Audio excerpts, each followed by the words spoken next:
All right, so let's look at our next one, next structural concept. И давайте рассмотрим следующую структурную концепцию нашу. So we have the literary law of cruciality. И мы видим концепцию перехода или крючка или стержня. Now this talks about in the development of a point there'll be a hinge or a pivot.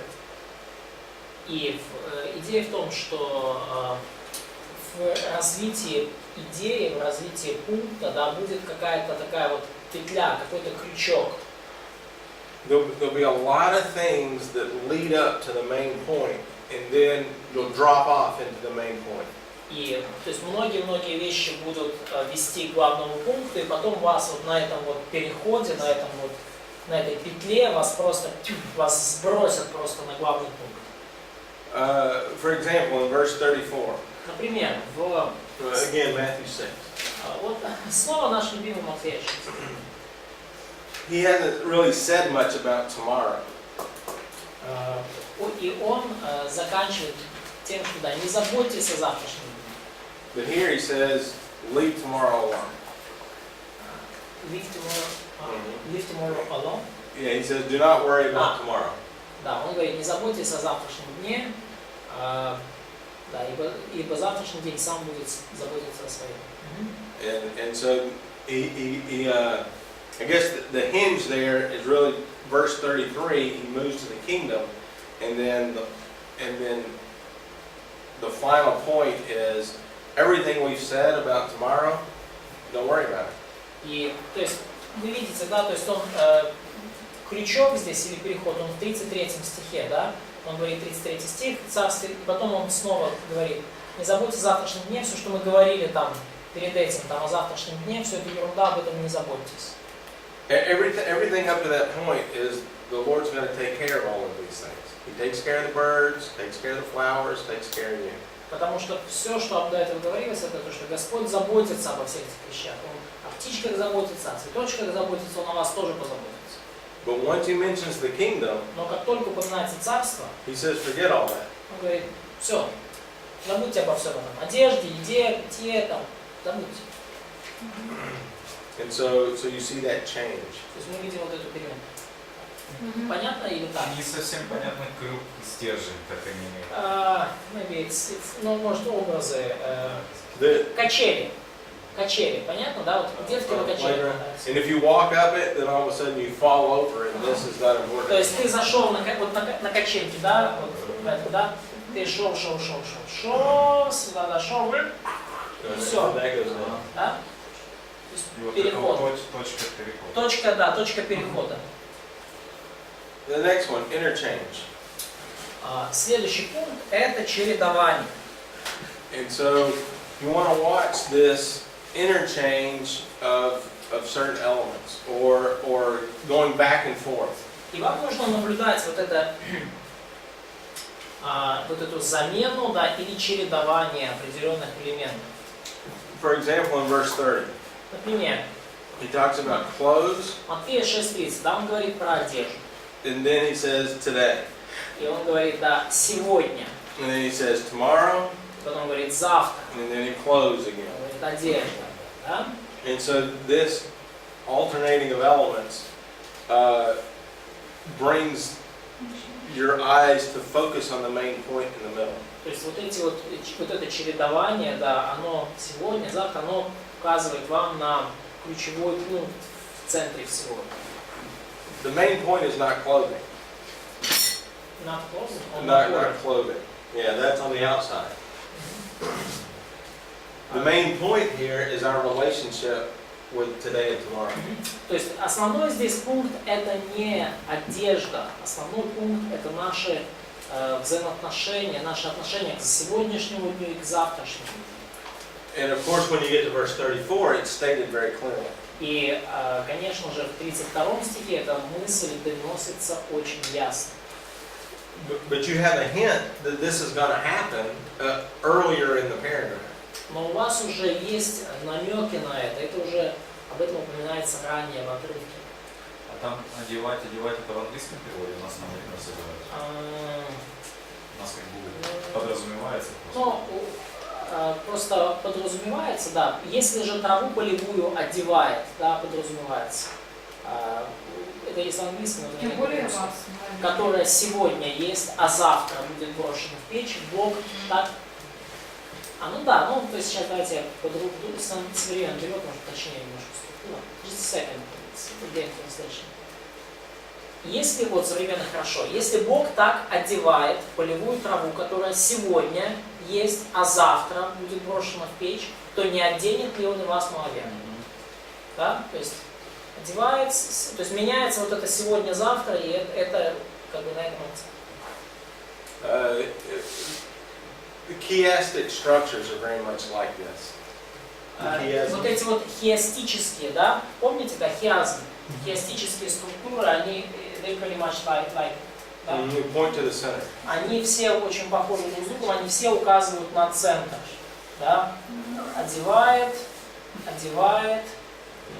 сегодня, завтра.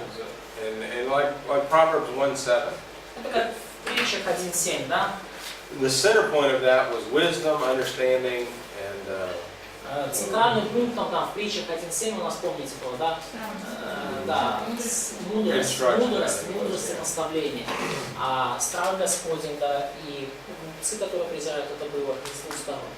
in Proverbs 1:7, the outside was not important. It was important. But here we see the center point's what's the most important. Ну, в притчах 1.7 то, что было по бокам, оно тоже было важно, да, то есть страх Господень, это тоже было важно. Но в этом конкретном случае мы видим, что ключевое значение имеет вот это вот сегодня и завтра. То есть не одежда является центром внимания автора, а наше отношение к сегодняшнему и завтрашнему. Понятно идея? So again, this is something to pay attention to. И опять же, вот это то, на что стоит обращать внимание. Another one. Еще один пример. Еще один закон, точнее. All right, there we go. This one, general versus specific. Ну, вот этот вот. So Еще один прием, общее против конкретного. and so we can move from a general concept to specific То concept. есть мы переходим от общей концепции принципа к конкретным моментам. So staying in Matthew 6, we can back up to verse 1 and see how this works. Ну, давайте вот остаемся в Матфея 6 главе, но только вернемся на 6 стих. Посмотрим, как это работает. So in Matthew 6:1, the principle is stated. Матфея 6.1 утверждается принцип. And here it is practicing righteousness to be noticed by men. И здесь принцип касается милостыни, когда вы творите милостыню, чтобы вас увидели люди. And so to back up the general principle, he gives specifics. И в качестве подкрепления для вот этого основного принципа он приводит конкретные моменты. So in verse 2, he talks about giving to the poor. В стихе 20, в стихе 2 он говорит о даянии милостыни. And in verse 5, he talks about praying loudly. А в стихе 5 он говорит о публичной молитве вслух. Can I just explain again the translation? It's like because in verse 6:1 it's translated like giving. It's not acts of righteousness, but just it's. Oh, right. It's, like the verse 1 and 2 are similar. Друзья, опять нас подводит синодальный перевод, маленький комментарий. Значит, в первом стихе, вот, в синодальном «не творите милостыни ваши перед людьми», да? В оригинале там «смотрите, не творите дел праведности перед людьми», как в современном переводе. «Не выставляйте ваши праведные дела на показ людям». То есть это общий принцип, общее утверждение, да? Алло, все в тексте? Да? Общий принцип, не творите праведные дела, и потом идет конкретным примером. Это милостыня во 2 стихе, молитва 5 стих, и там что-то еще. Вот, и пост. Да? То есть, но в 1 стихе там не милостыня как таковая, там именно праведность и праведные дела. А украинский? Так само милостыня. Ну, я просто смотрю несколько переводов. А английский? В английском праведные дела и в современных переводах. Да, смотрите, не выставляйте на показ в радостной вести свою набожность. Да. То есть идея в том, первый абзац, первый стих это как бы суммирующее утверждение, принцип, и потом идут примеры. Дедуктивний, він буде загальний. Yeah, clear. All right. They say All right. that's like deductive approach, so from Oh, general to yes, very good. да, вот тут, да, дедукция, в принципе, да, сработала. Он We saw this same concept in David's punishment the other day. David's punishment. But in 2 Samuel, So four sons. So, the 4 sons. да, мы похожую концепцию уже видели в наказании Давида, да, когда вчетверо нужно за овечку, да, и потом эта идея в повествовании дальше развивается с 4 сыновьями Давида. So David gives the general principle of restitution times 4. То есть Давид приводит общий принцип, да, возмездия в 4-кратном размере. And in the following chapters, we watch 4 of his sons die. И в последующих главах мы видим, как 4 его сына умирают. All right. Another one, causation and substantiation. So we're going to move from cause to effect or effect to cause. И еще один момент это причинная связь и обоснование. Ну, причинно-следственная связь мы это называем, да? То есть от причины к следствию, либо от следствия к причине. In verse 33, Матфея 6, в 33 стихе.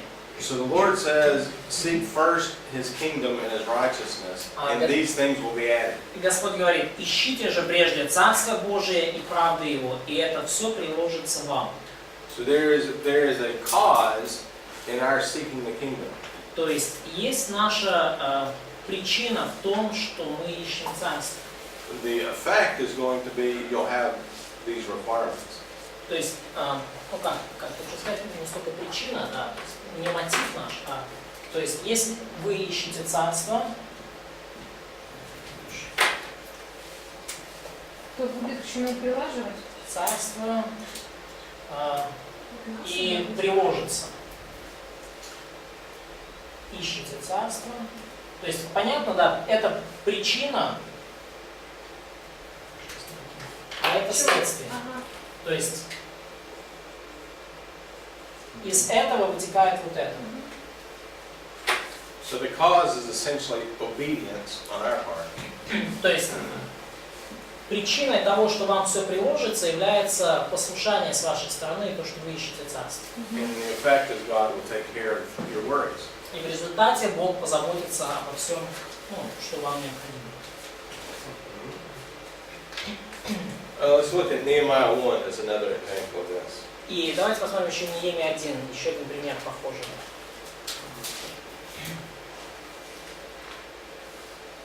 So in Nehemiah chapter 1, Итак, Неемия, глава 1. we have Nehemiah receiving a report. Мы видим, как Неемия получает отчет, получает новости. A group of fellow Jews come and give him a report about Jerusalem. И к Неемии приходит группа его соплеменников из Иудеи, которые приносят ему плохие новости про Иерусалим. That would be the cause in verses 1 through 3. И вот эта причина, да, в стихах с 1 по 3. Now the effect, we notice how verse 4 begins, when I heard these words. И следствие мы видим, начиная с 4 стиха, да?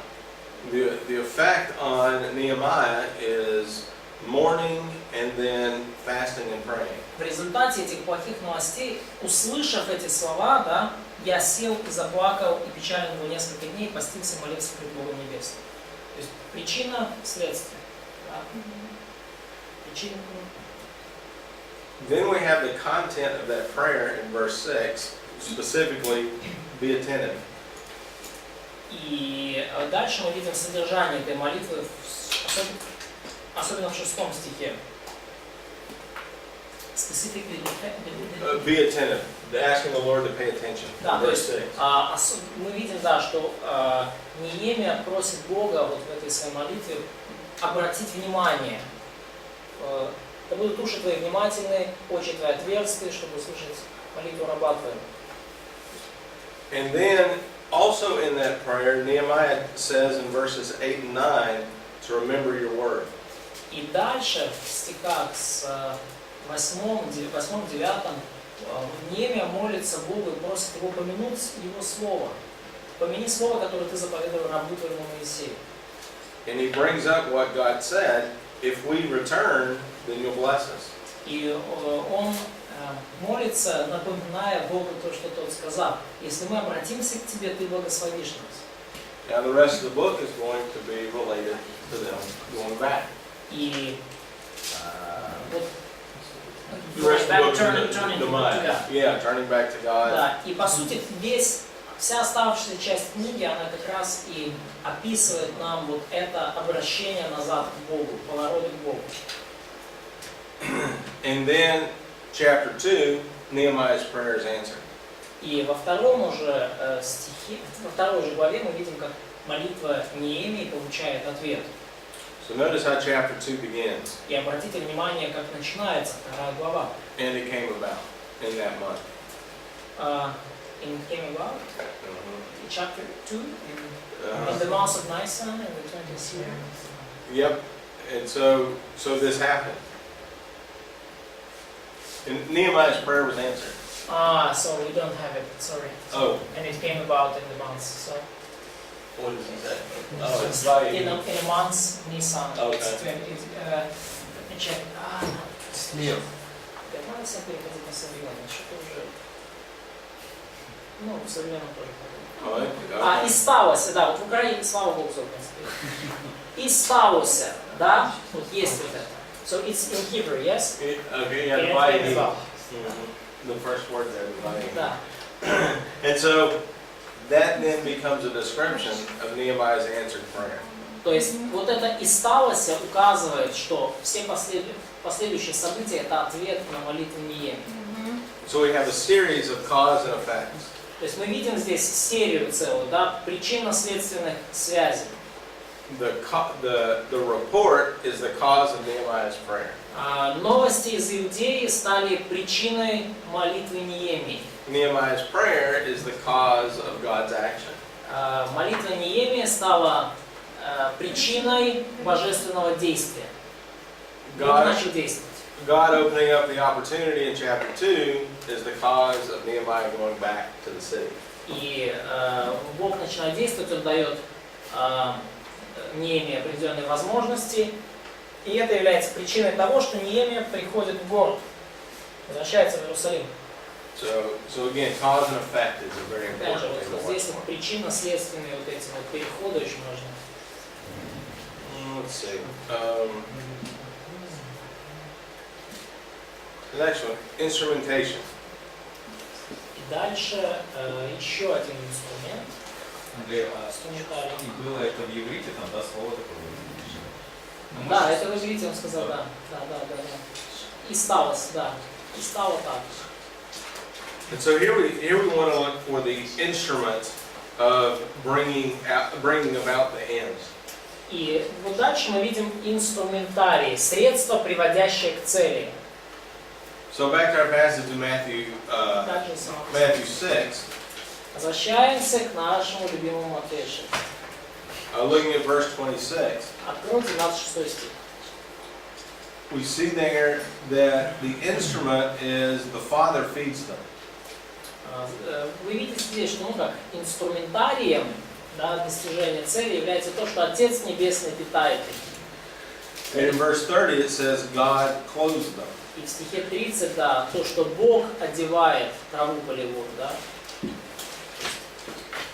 Цель одежды достигается через то, что Бог питает или одевает. And so in verse 33, when it says these things will be added to you, we don't have an instrument mentioned. И потому в стихе 33 и это все приложится вам, тут инструментарий не упоминается, как именно оно приложится. Да? And therefore the instrument, you assume is the same. Но и вы подразумеваете, что инструмент, ну то есть то, как цель будет достигнута, средство достижения этой цели будет то же самое. Понятно мысль? Что Отец все приложит. So once again, the context is going to help fill in the gaps that the grammar does not specify. И контекст помогает нам запомнить те пробелы, о которых умалчивает грамматика. Ready for the next one here? The next one is explanation or analysis. И следующий раздел – это объяснение или анализ. So here we're going to have an idea or an event that's followed by an explanation. То есть здесь мы видим идею или событие, за которым следует их толкование или объяснение. So if you look at Matthew 13, И если вы посмотрите Матфея 13 главу, in Matthew 13, Jesus starts speaking to the crowds in parables. в Матфея 13 главе Иисус начал говорить множеству народа, толпе, притчами. And this is the first time he does this. He hasn't done this before. И это первый раз, когда он начал с ними говорить притчами. Он же до этого с ними так не говорил. So in Matthew 13:10, the disciples came to him and asked the question, why do you speak in parables? И в 10 стихе приступили к нему ученики и сказали: «Для чего притчами говоришь?» Well, Jesus gives an explanation. И Иисус им объясняет. And then he tells the parable of the tares and the wheat. И дальше он объясняет им, рассказывает им притчу «Tears in a wheat» Oh, wait. Hang on a second. I jumped ahead. So he tells the parable of the sower. Он сначала рассказывает им притчу о сеятеле. The first question is, why are you telling them in parables? То есть первый вопрос, да, был какой? А почему ты им говоришь притчи? And so Jesus first explains why teaching in parables. И, во-первых, поэтому Иисус объясняет, почему он учит притчи. Then he tells the explanation of the sower. И потом он дает им объяснение притчи о сеятеле. Then he gives another parable, the tares and the wheat. И дальше он приводит еще одну притчу о пшенице и плевелах. And later on, the disciples say, explain to us the parable of the tares in the field. И позже ученики к нему снова подходят и говорят: ну, объясни нам и эту притчу тоже. And so Jesus gives an explanation. Иисус дает им и это объяснение. So when we pick up an idea like a parable specifically, И когда мы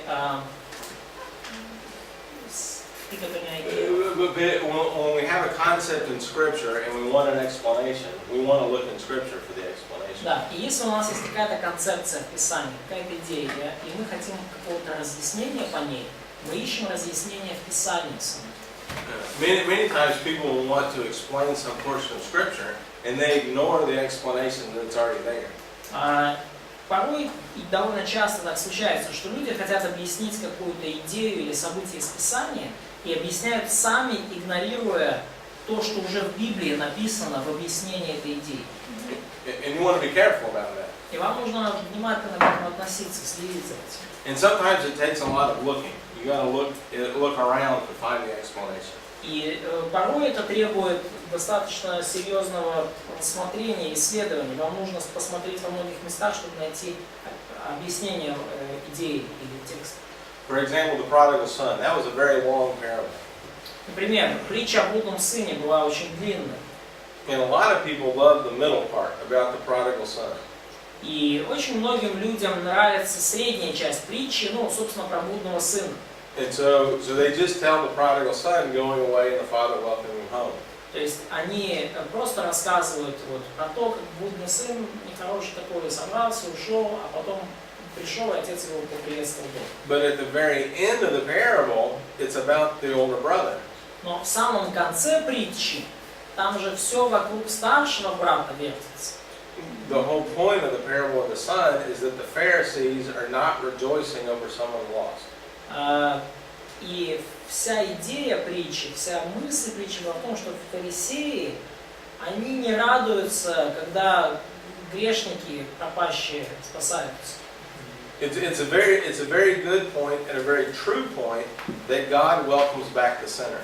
И, конечно, это очень правильно говорить, и это истина, то, что Господь ждет грешника всегда назад и готов его принять. But that's a minor point in the text. Но в тексте этот пункт не является ключевым, он второстепенный. The major point is losing, finding, and rejoicing at the end. ключевой пункт это потеряно, нашлось и радость в конце.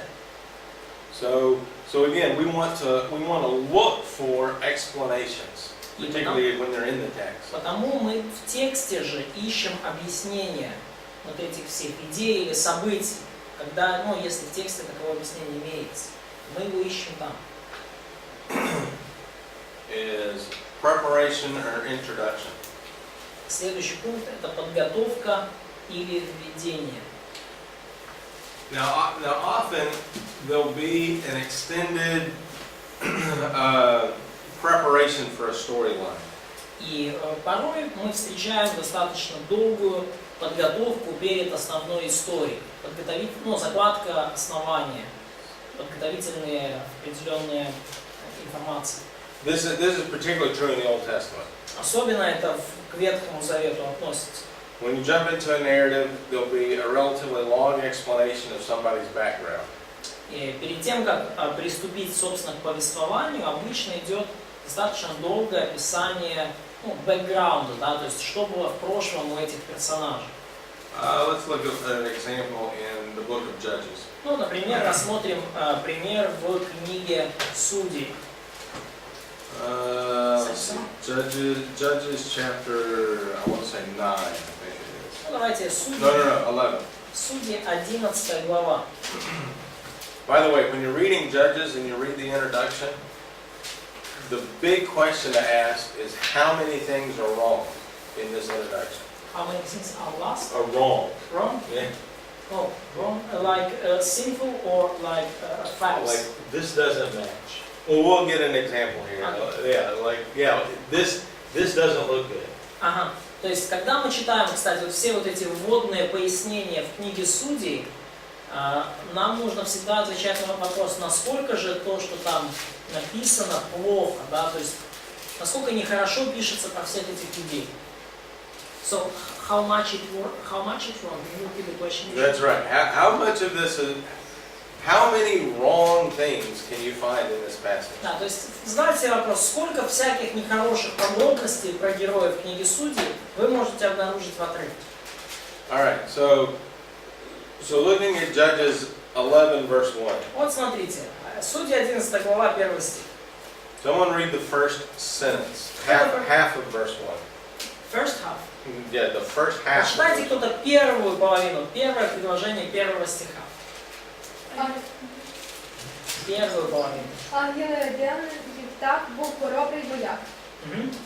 Anything wrong with that? Что-то плохое здесь есть? There's something wrong with that. Ничего плохого нету здесь. Alright, and then the next line. А теперь следующую строчку. Він був син блудливої жінки, і з неї Гілеад породив Єфтаха. Well, Gilead's an important guy. Gilead is an important guy? Yeah, he's got a whole area named after him. Да, то есть Гилеад это Галаад, это важный товарищ, потому что целую область назвали его именем. Галаадская. I assume he's a descendant of the guy that it was named for. Скорее всего, он был одним из потомков того Галаада, чье было имя. Не Галаад, Галаад. Была область Галаада в Израиле. Alright, now read number 2. Verse 2. Прочитайте, второй стих. И жена Галаадова родила сына, ему сыновей. Когда возмужали сыновья жены, изгнали они Иефая, сказав ему: ты не наследник в доме отца нашего, потому что ты сын другой женщины. Alright, now what's wrong in that verse? Что здесь плохого? They kicked him off. That's right, you're fighting among your brothers. Да, то есть он, по сути, он в конфликте со своими братьями. Now, with regard, sorry? Bad family situation. Bad family situation, very good. Да, плохая ситуация. Now, with regard to inheritance, what does verse 1 tell us in regard to Jephthah's inheritance? Но касательно наследства, да, и кто наследник, что говорит нам стих 1 по поводу права на наследство? He's a valiant warrior, so he should get an inheritance based on his worth. But his birth is of a harlot. То есть он человек храбрый, so being mighty warrior, he has right for inheritance. He should get an inheritance. Да, будучи храбрым, могучим воином, он имеет право на наследство, он должен его получить. Но он сын блудницы. Now, in verse 2, who is deciding Jephthah's inheritance? И в стихе 2, кто хочет, кто посягает на наследие Ифая? Brothers. Who gets to decide the inheritance? А кто решает? Gets to decide? Yeah, who's supposed to decide? Кто вообще должен решать? Отец. The The father. father. All right, so now we have sons and fathers. То есть, Family situation's bad. теперь у нас еще и ситуация с отцами и детьми такая нехорошая. А почему то, что он храбрый, он должен? So why the fact that he was a mighty warrior, like important in sharing inheritance? Fathers should give to the sons that are deserving. Отец должен давать наследство сыну, который это заслужил. Я думаю, А, по заслугам типа. So it's modern time that, like misunderstanding. Nowadays, father is giving to everyone he wants, and it doesn't matter. According to the Mosaic law, Согласно закону Моисееву, the only reason to cut out a son is if he's worthless. единственная причина, cut out, like, You can't cut him out of the inheritance. да, единственная причина лишить сына наследства, это если от этого сына бестолковый, короче, толку от него нет. So a violation of the law. То есть из-за нарушения закона какого-то, то есть. Now verse 3. Ну вот стих 3. Почитайте. И убежал Иефай от братьев своих и жил в земле Тов. И собрались к Иефаю праздные люди и выходили с ним. Now what's the land of Tov? А что это за земля Тов? Хороший. It's a good land. It's a good land. Who lives in the good land? А кто живет в хорошей земле? Храбрые люди. Mighty warriors. Mighty warriors.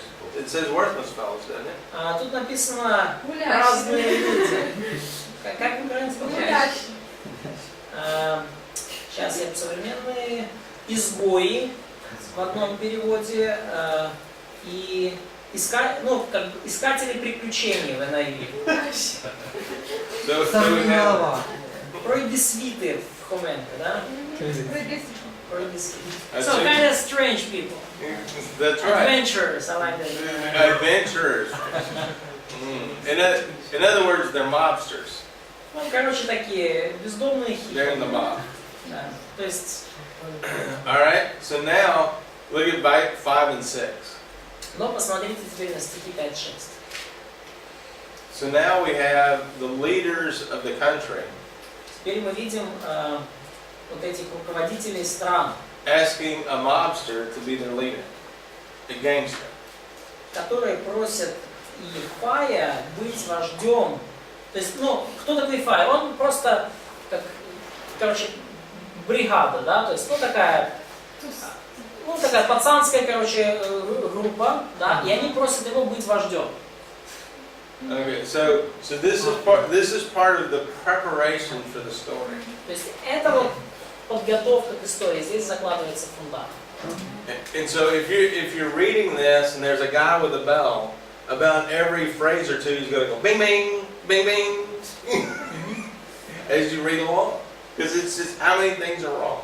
Да, то есть и это как вы читаете, да, и вот как будто там какой-то там товарищ стоит вот рядом со звоночком, да, с колоколом, да, и каждый раз, когда что-то плохое описано, он звонит в колокол, да, дын-дын, да, и вот он здесь постоянно звонит в колокол, бам-бам, вот это плохо, вот это плохо, вот это плохо.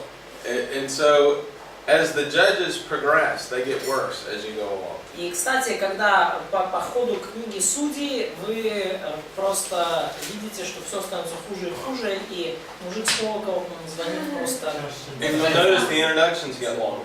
чаще, и вступление становится все длиннее и длиннее. Until you get to Samson, and the introduction's like 2 or 3 chapters. И пока вы не добираетесь в итоге до Самсона, у которого вступление к истории аж 3 главы. Because he's terrible. Потому что это просто отпад. And so that's one of the challenges with the judges is how many things are wrong in this passage. И вот это вот один из трудных моментов в книге Судей, как много всего неправильного в этих, описаниях, как все запущено, да? Now, does anybody remember what happens to Jephthah? А кто-то помнит, что стало в итоге с Иефаем? Левочку приносил жертву. А? Ну, он Левочку обещал, жертву что принес. Он сам принес свою дочку в жертву, и вот в итоге он умер. He sacrificed his daughter and then he died. Now, there's a big controversy over the sacrifice of his daughter. Ну, и есть серьезное такое противоречие по поводу жертвоприношения его дочери. One option is he actually killed her, Но один из вариантов, что он просто ее убил, and the other option is she just never married and Как just монах. was a virgin forever. и второй вариант, что он никогда не был женат, и она навсегда осталась девственной. Now, after just from reading the introduction, Но просто из чтения этого вступления, what do you think the more likely scenario is? как вы думаете, какой сценарий более вероятный? Первый, скорее. Probably first. So he killed her. That's Он right. просто ее убил. Because he's acting like a Canaanite, and that's the point of Judges. Потому что он живет как хананей, и в этом вся, по сути, и идея книги Судей. But this very long introduction prepares you for what happens later. Но вот это очень длинное вступление готовит вас к тому, что дальше случится. So, a subset of this will be proportion. How much is introduction and how much is the actual story. Ага, ну и вот такой подсказка здесь будет пропорции, какой объем занимает вступление, какой объем занимает собственная история. And so therefore you want to look for what's emphasized in regard to space, so the space of the text. И вам нужно обращать внимание, что подчеркивает вам объем текста. For example, Genesis. Think about the structure of Genesis. Книга Бытия. Кто помнит структуру книги Бытия? So we have 11 chapters that deal with before the flood. Or actually, 11 chapters that deal with the human race. То есть 11 глав, которые нам описывают, в целом, человечество. But Genesis chapter 12 to 50, how much time is that? Но 12 глава, Бытие с 12 по 50 главу, Начало Израиля. какой период времени, so what period of time is coming? Yeah, right, well, 4 generations. Ну, Начало Израиля. 1000 лет. подождите. Бытие с 12 по 50 главу. Какой промежуток времени в этих главах затронут? 4 поколения. 4 generations, 200 years. That's right. So we have about 2,000 years in 11 chapters. У нас есть в 11 главах 2000 лет, практически там плюс-минус, And 200 years in the last 40 chapters. и в последних 40 главах порядка там 200 лет. So what's emphasized? И какой из этого, на чем делается акцент здесь? So that which gets more space has more emphasis. Чему уделено больше места, то больше и подчеркивается. Да, на том и акцент. So in the book of John, for example, Или, например, в книге Евангелия от Иоанна. John 13 through 17 is a very important section of Scripture. В Евангелии от Иоанна, главы с 13 по 17, это очень важный раздел Писания. That's the upper room discourse. Это беседа в горнице. So we have 5 chapters out of 22 chapters in the whole Gospel of John. У нас есть 5 глав из всех 22 в Евангелии от Иоанна. And those 5 chapters deal with one evening. И эти 5 глав все относятся к одному вечеру. They only deal with the Last Supper and Jesus' final prayer, and that's it, less than one day. То есть они только касаются, по сути, вот этой последней вечери и молитвы Иисуса. Все это за один день, за один вечер. So you see the concept of space there, providing you with an understanding of emphasis. И вот эта концепция пространства, концепция объема текста помогает вам увидеть акценты в тексте. О чем больше говорится, то важнее. The same concept could be used in a genre, for example. И та же самая концепция может использоваться в жанре. In Matthew, using Matthew, Например, в Матфея, there's 1,062 verses. например, в Матфея есть 1062 стиха. 342 are discourse verses. Из них 342 это kind of sermons, preaching. Yep. Это 342 это публичное учение, проповеди, там, ну вот Нагорная проповедь и так далее. So about 1/3 is Jesus teaching. То есть треть Евангелия от Матфея, да, если я сказал Марка, то So треть Евангелия от Матфея это учение. if you did a survey of Matthew, one of the highlights will be all of his discourses. И если вы делаете обзор Евангелия от Матфея, то одним из таких вот для вас ключей, да, в структуре будут вот эти все проповеди. The Sermon on the Mount, the Olivet Discourse. Проповедь Нагорная, проповедь на Масличной горе, то есть с 24 по 25 главу. So you see the emphasis То there. есть вы увидите там акценты есть в этом. In related to preparation and introduction, always look for a theme verse. И в отношении вот вступления и подготовки всегда обращайте внимание на тематические стихи. Тематический стих. We've looked at Romans before. Мы уже смотрели стих послания к римлянам. We've looked at Acts 1:8. И мы смотрели уже, ну, в римлянам, помните, да, 1 глава 16-18, тематический стих, тезис, Деяния 1:8. And here's John. И вот Евангелие от Иоанна. So notice what he says in verse 30, that there are many other signs.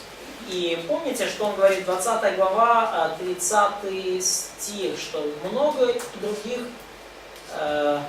сотворил Иисус пред учениками своими и других чудес. John only picked 7. А Иоанн только 7 выбрал из них. And so from this verse, we see that John thinks that signs are important.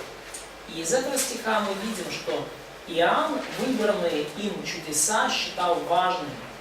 If they're important to him and he only picked 7, И если они важны для него, и он только 7 выбрал, then those 7 are very important signs. это значит, что вот эти 7 чудес крайне важны.